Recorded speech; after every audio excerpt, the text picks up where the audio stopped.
Recorded live from Portland, Oregon, it's the Transamorous Network podcast. Let's get it on. Welcome to the Transamorous Network podcast. I'm Perry. I'm Remy. And I'm Shannon Scott. Yes, you are. And here we are today. Wow. We've actually had a new production format where we're recording several episodes in a single day. And we're killing it. We've had some good shows so far, huh? Yeah. We had a couple shows this morning already. This morning. And so this should be great. Yep. On a Saturday. We are crushing our weekend. And it's early here. It is early. And we've been reaching out to Transamorous men around the country. Yes, and getting some good positive replies. And some others. Some interesting replies. Some interesting advertisements. Yes. Advertisements. Yeah, you guys got some stuff going on out there. I got. That's right. Let's not go into it, but you just hit up Craigslist and you can. Oh my God! And we're talking in the romance section, not the casual encounter section. Exactly. So it's like. People got some things going on. You know what? It's this format that I'm looking at on Skype. So for the audience, we record our guests on Skype, and I'm looking at our Skype window, and actually, our video's not that bad. We could do a screen capture. We ain't bad, right? Not bad. If I scoot over here next to Shannon, not so bad. Don't get too close. Don't get too close. Don't want to mess up the hair. You're in my bubble. I'm kidding. It's okay. All right, so let's get on with this show. Yes. Absolutely. We have a wonderful guest today. A wonderful guest. You got to see this shirt. Crisp, ironed. Unlike our other guests. Just kidding. Actually, we got a great smile. It's a wonderful smile. Yes, so why don't we introduce our amazing guest? DavidAndrew, welcome to the show. Hi, DavidAndrew. Welcome. Hey, thank you so much for having me. So DavidAndrew is a photographer, right? Yes. And you are in Sacramento. And you are an unabashed transamorous male, correct? Yeah, absolutely. Here's to you, David. Hey. Cheers. Yeah, Cheers to the courage. Raise a glass Nicely to done. David. Wait a minute. Shlanta. Okay. What is What's Shlanta? It's an Irish. It's Irish. Shannon is Remy is our cultural attaché to all cultures. Yes, I am. Go. Anyway, yes, I am. So back to DavidAndrew. So DavidAndrew, tell us about yourself. Well, I as you mentioned, I'm a photographer. I'm also a graphic artist. I'm trying to get into manufacturing of sorts. I'm really getting good at 3D modeling for CAD/CAM operations, 3D printing, laser cutting, that sort of thing. And that's kind of the direction I'm headed now. As soon as I can afford to, I'll buy some machines and start cranking out some unique creations, things that nobody else has done, creations of my own design. I want to see. That's a good idea, actually. So why don't you, when you have a moment after the show, send me some examples of your work or a website where we can go and look at your stuff and put it on our website. Yeah, we'll give you a shout out. Yeah. Holla. Yeah, I don't have much produced yet because I don't have the machines yet. That's all right. So I have a lot of things in just computer files right now. I like how you say it. You don't have them yet. Yes. You don't have them yet, but you're gonna get there. That's right. I like that. Well, and that's why I've been hanging around Sacramento a little bit because I've been getting in touch with the maker community here, getting involved with the maker groups, and so I've been finding some good resources to really educate me and move me forward in that endeavor. Awesome. Outstanding. Creating your own reality. We're all about that. We're all about that. Nice. Yeah.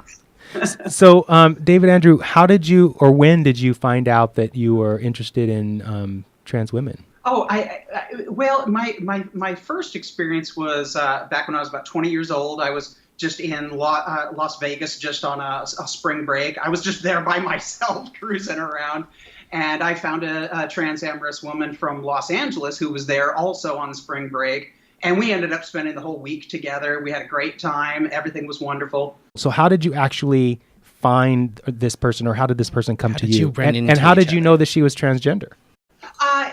Well, I was just walking through the MGM Grand, and she was playing slots, and she smiled over at me, so I kind of stopped and pretended to be checking out the casino, and we made eye contact a few more times, and so I kind of said, well, that must be an invitation. So I went over and sat down with her, and she was just very friendly and open, and and gregarious, and she was there with another transgendered friend of hers, and she introduced herself as transgender. So how did she do that specifically? Well, it's been 25 years ago. So, yeah. I think she just said, "So do you like transgendered women?" I think is what she said. I believe. See. And I said, "Yeah, I'm okay with it." My kind of girl. Fuck the bullshit. Exactly. I don't want to waste my time. Yeah, exactly. No, I appreciate that too. Get up front. So had you thought in the past about ever dating someone who was transgender, or was this just like never crossed your mind, and then it was just an opportunity presented itself? I'm on spring break. Something new. Whatever. I mean. Yeah, like I said, it was 25 years ago. I always considered myself open-minded, but I don't know if I had any firm opinion one way or the other. I think I was just open-minded. Did you know what a transgender person was? Yeah. It's so interesting. That's okay. What part of the country did you grow up in? Just out of curiosity. I'm curious. I kind of grew up all over the country. My father is an eye surgeon now, and so when I was younger, every 2 years we'd move because he was getting a different internship or residency or a different certification or whatever. And that kind of got ingrained into me in my adult life. Every 2 years I start scratching at the walls. I want to move. And so I really want to move out of Sacramento. But yeah, more or less, I spent the vast majority of my time here in Sacramento. Okay. I've got a few times, but So you met this person in Las Vegas. You apparently had a good time, yeah? Oh, absolutely, yeah. We spent the whole week together, and and I made some mistakes, some comments that I made that she said, "Whoa, that's way out of line," and I didn't mean it that way, but it got me really being more critical and analyzing and educated. Yeah. Just like looking at it from her point of view. Yeah, I guess that was wrong, and so yeah, I learned a lot in that one week about what I should and shouldn't do, and just how I should speak, and yeah, I still occasionally make little mistakes because everybody has their own little triggers. It's kind of a personal thing. But so many triggers, so many terminologies. Yeah. And just for an educational moment, would you mind sharing with the audience a few of the mistakes you made that they don't make the same mistakes? Yeah. Think back now, 25 years. Yeah. Well, like one of the things that she just straight up walked away from me for a while for was after we'd spent a couple of days together, we did have an intimate evening together, and the next day she was asking me about the encounter, if I was okay with it, and how I felt about it, and if it was an enjoyable experience. I said, "Oh yeah, sure, it was something that I was willing to try." And she's, "Whoa, wait, try? Like on a carousel ride?" Well,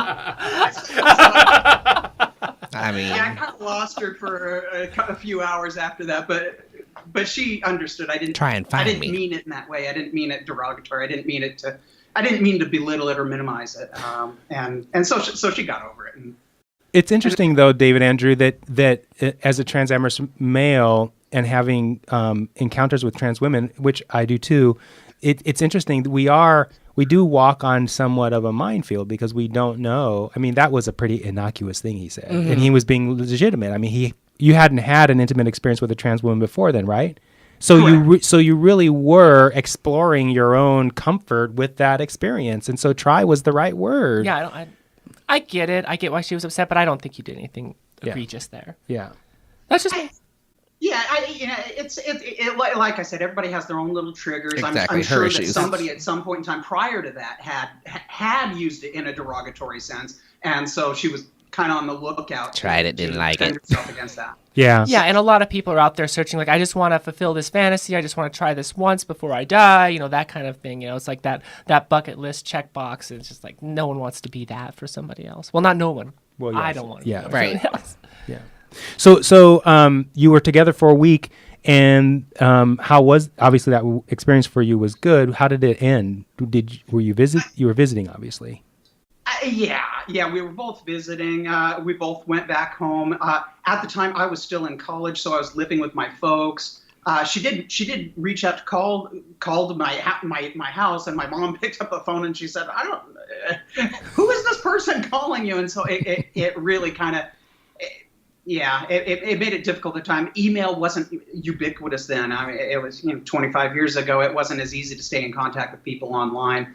And so I did talk to her a couple times after that, and we just kind of lost contact after that. Life goes on. Life goes on. Understandably so. Although when she called, your parents didn't know she was trans at that time, obviously, right? There was no definitive evidence to that, but Mom just did say, well, there was a strange person who called for you. And I didn't quite know what she meant by that, but obviously it was uncomfortable for her, for people to be calling for me, and when I was living there at the house. And so that's one of the, that's the biggest reason why I wasn't really able to follow up on that and stay in contact with her. Okay. You would have liked to, though. Oh yeah, and I have seen her presence online, but today. But I doubt she remembers who the heck I am. It was 25 years ago. Oh, I bet she'd remember. I bet she'd remember. A week in Vegas A week together. in Vegas? Hell She'll yeah. remember. I would think She'll so. remember. She'd probably remember, I would think. Since then. What's that? Go ahead. Oh, I was going to say, so since your explanation of who you are to us, you said that your parents are conservative, and yet they either don't make it an issue. They know about your interest, but they either don't make it an issue or they're okay with it.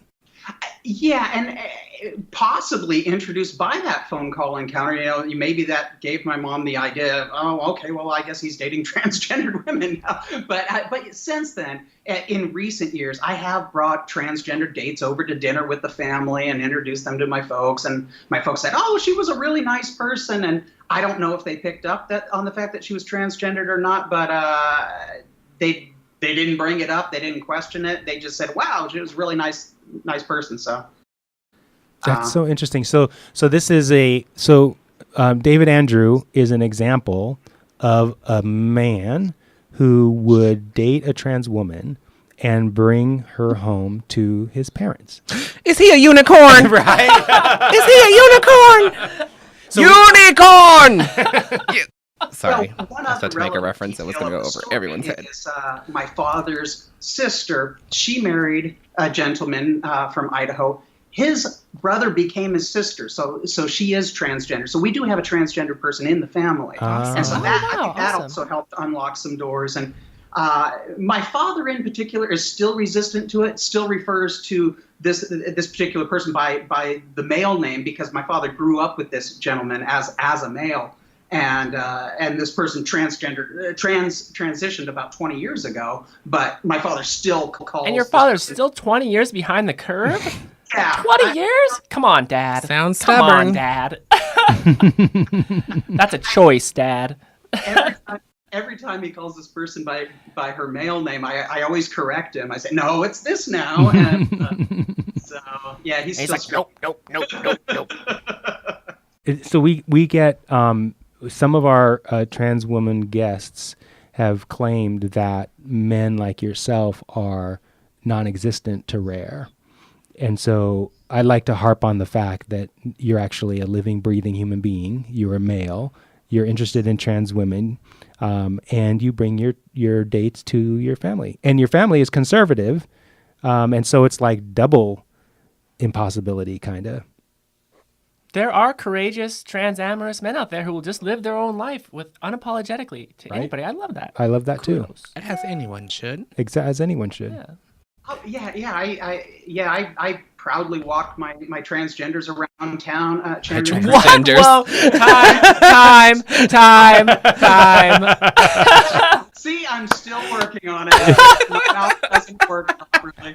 My transgender girlfriends, I will proudly go with them anywhere in public or in town or around my neighborhood with my neighbors. I lived in an apartment complex where we had a central pool, and I would bring them over to swim with them and have fun with them, and I'd hug them and give them kisses right in the middle of 80 of my neighbors. I didn't care. Good It's Good job. fine. I want to acknowledge something that DavidAndrew is doing that I also do with this person who works in the office here. They are gender neutral, and their pronouns are them and they. Mm-hmm. And when I'm speaking with them, I can use you, right? That's appropriate. Sure, right? y'all. Because they don't. Oh, y'all's a good one. It's one I like to use. Yeah, they don't have a problem with that. But when I slip up, because it's so, I don't like the word natural. It's so ingrained that when I see someone who looks like a woman, I call that person a she. So it just comes out of my mouth, and then they correct me, and it's almost like this natural kind of back and forth. And in that experience, they don't get upset about it. They just correct. It's just like and I'm like, oh yeah. And then I say to them, please keep on me like that, because I really want that pronoun to come out. New indoctrination. Yes, I want that pronoun to come out just as easily as she comes out or he comes out. And I want to acknowledge to David Andrew that this is being in that situation where where I'm constantly being corrected because I'm not conscious. I haven't been trained to be conscious of those other pronouns coming out. It could be a circumstance where one gets defensive about it, either party. And Kara and I, there's no defensiveness at all. And I don't perceive any defensiveness from David Andrew here. And I didn't perceive any defensiveness from you, Shannon, when you corrected. It's like, this is how it could be. It's like a model experience, right? So do I. Yeah. I mean, even I do. Are you human? I know, right? You're human. Wow. So congratulations, David Andrew, for being who you are. Oh, thank you. So since your first experience, you have had relationships. You've had brought them home. Tell us some more stories. More stories. Maybe some really good ones. Maybe a bad one. I don't know. Your longest relationship, perhaps. Yeah. Well, my longest relationship was with a transgender female who she never really wanted to call me her boifriend, but we ended up seeing each other on and off for 7 years. So, oh, wow. But yeah. So, but she lived a fair distance away from where I was living at the time. She lived about an hour and 45 minutes away from where I was. So I didn't see her every day. And I think that was, well, she said she just wasn't open to having a serious boyfriend at the time of 7 years. But regardless, we did see each other for a long time, and eventually, what I assumed happened is she just found somebody who lived closer to her, because or a few somebodies, whatever. Yeah, it just kind of faded away, and I would love to see her again, but I just don't know what happened to her. It's interesting because Micah had that similar situation. And he found out. So Micah is a transamorous guy that we had on the show, and he's living in northern Washington State, and was dating long distance trans woman who lived in Hawaii. And it turned out that she stopped communicating with him or something like that, and he confronted her over the phone, and she was dating his friend back there. Oh, yes. And she was supposed to be making plans to move here with him. And in the meantime, she hooked up with his homie. Homie Hopper. Homie Hopper, exactly. It's so terrible. Yeah, it's kind of bad. So yeah, and that thing happens in any kind of relationship. Absolutely. Long distance is hard. Long distance is hard. Yeah. Especially, well, never mind. I was going to make a stereotypical statement, but I'm not going to. Save your stereotypes. Exactly.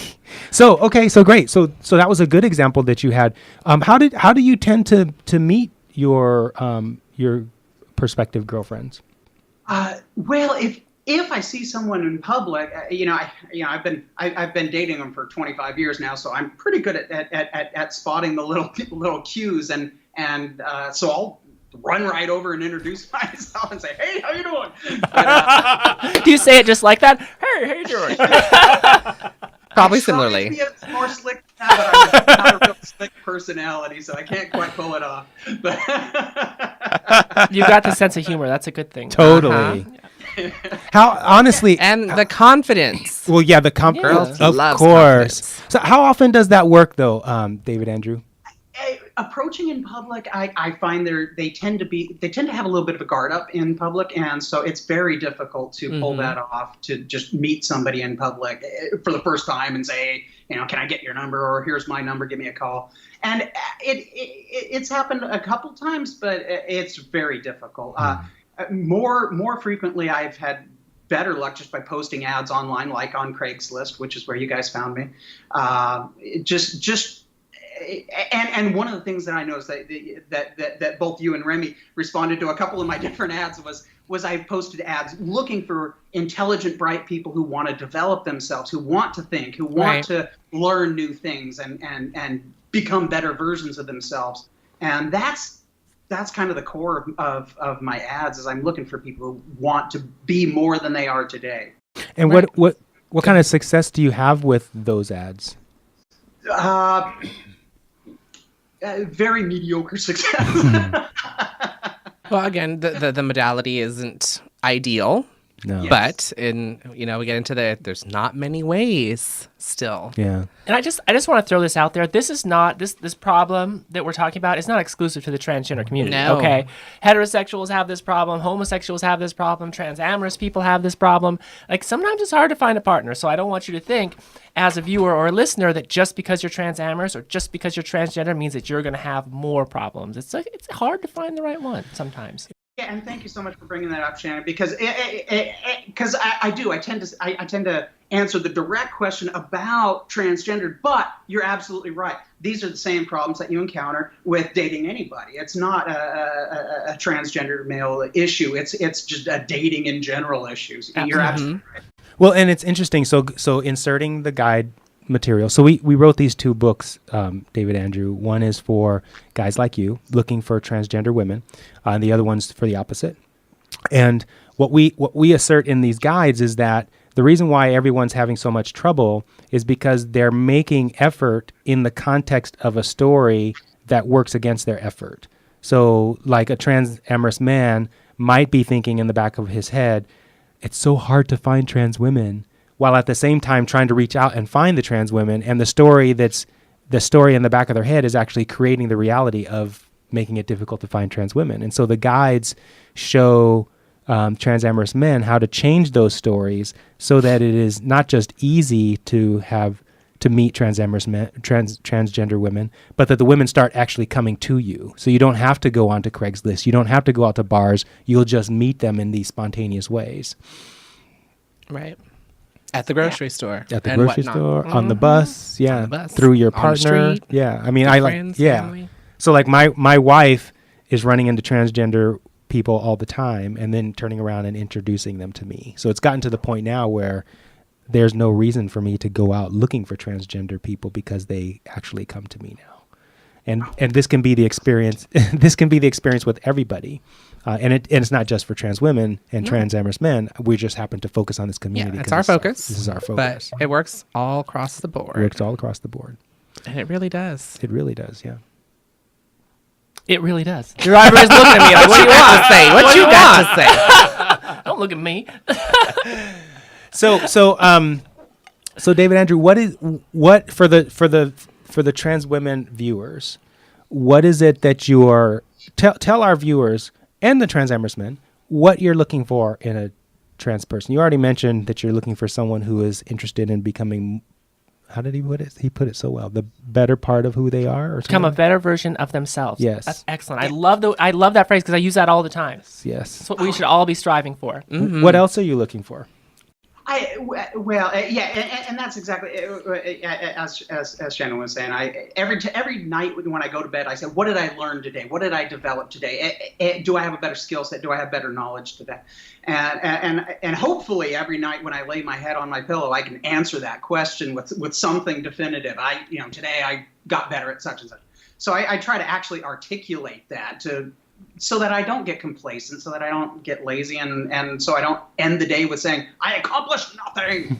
But yeah, as far as what I'm looking for, just anybody with an adventurous spirit, someone with a good sense of humor, someone who wants to experience life. I think with people in general, again, this is not a transgender issue, but with people in general, they tend to close in and they find their comfort zone and they don't want to reach out. They don't want to look Step outside the box. Mm-hmm. Jinx. So that's what I'm looking for. Somebody who does want to look outside. I love travel. Travel photography is a lot of what I do. So I frequently hit the road and just just pick a direction and just start driving for 2 weeks at a time. Wow. And I want somebody that can if they have the time off work or whatever, that would be willing to do that with me. Sounds like an amazing adventure. It does, Right? actually. Wow, that's a really appealing offer from my point of view. It's like I can imagine a lot of trans women out there going like, "Wow, that sounds amazing." Yeah. Remy's raising her hand. Have you found someone, David Andrew, that has been willing to go on these trips with you? I've been able to take little day trips with people. So just I'm here in Sacramento, so I'll take a short jaunt over to San Francisco, hit Muir Woods through the. Oh, I love Muir Woods. It's. I fun. grew up in the Bay Area, so. Okay. yeah.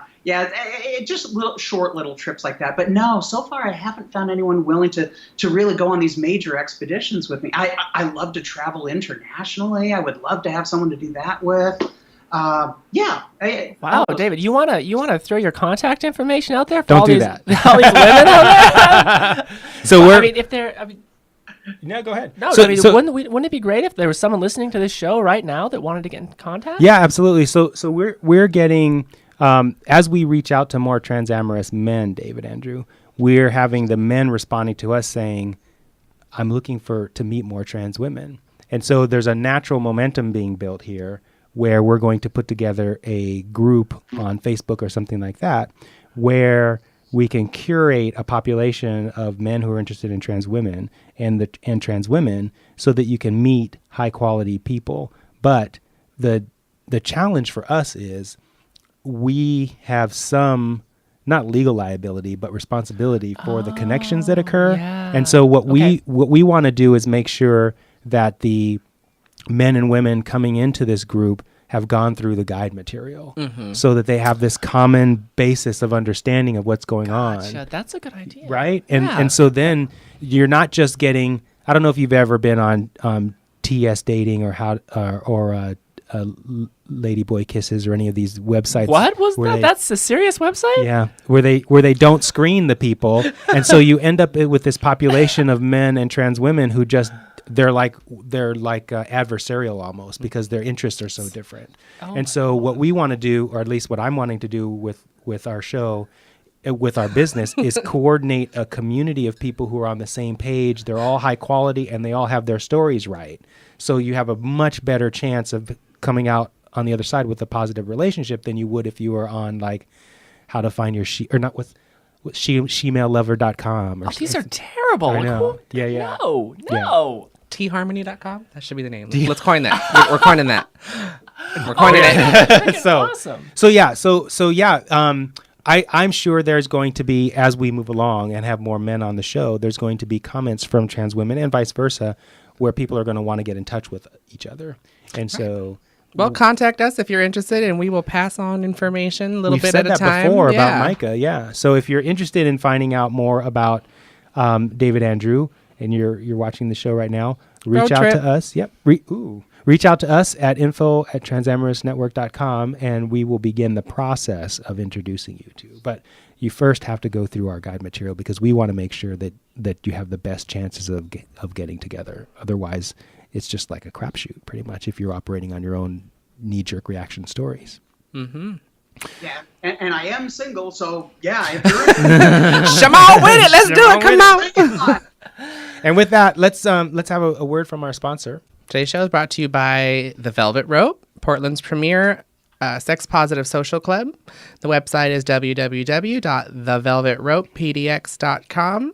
And if you mention the Transamorous Network, you can get 50% off your membership fees. Absolutely. And Portland is a great place to visit if you are transamorous, because Absolutely. our population, I would say you were right in that several shows ago, we did a list of the top cities, top transgender, trans-friendly cities. And you had said that Portland should probably be at the top of the list because we have probably more per capita, more trans people per I don't capita think than there's any any other question city. And so if you're transamorous male and you're looking for some place to meet someone, you could do no better than Portland until you get your stories right. Once you get Right. your stories right, your hometown will become your best place. Not that far from Sacramento. Exactly. So come to Portland, and while you're here checking out the scene, feel free to visit the Velvet Roop and get that 50% off your membership. Holla.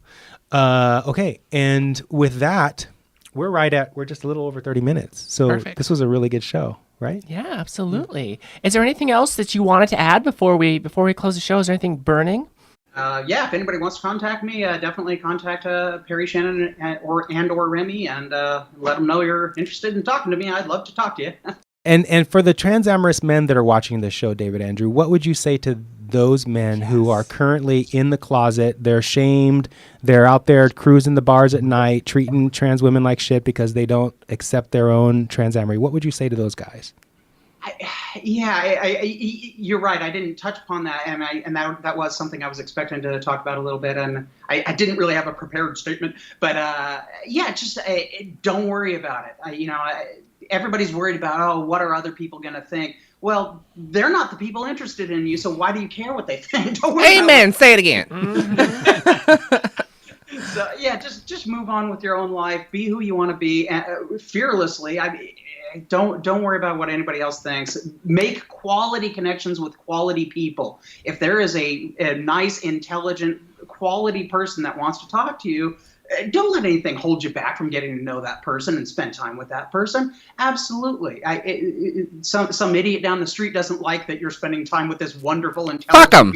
person. Sorry. Yeah. That's what I was trying to avoid. Sorry. You got it. I got your back, boo. Thank you so much, and very well said. Very well I said. think that a lot of transamorous men will really benefit from hearing that. Yeah, so thank you listen so up. much. Thank you so much. David Andrew. And thank you for being on the show. Well done. Well, I'm glad that the computer connection held up. Like I said, I was having computer issues, but thank God it all worked out right. Yes. It was meant to be. It was meant to be. The connection's great. Your shirt is great. The lighting is great. Your smile is great. Yes, this is. He does have a beautiful smile. He does. All right, David Andrew, very nice having you on the show. To our listeners and viewers, thank you so much for watching us one more time. Step it up Step like it up David Andrew. David said. Yes. Yep. Great example of a good man. All right. See you next week. Bye. Bye.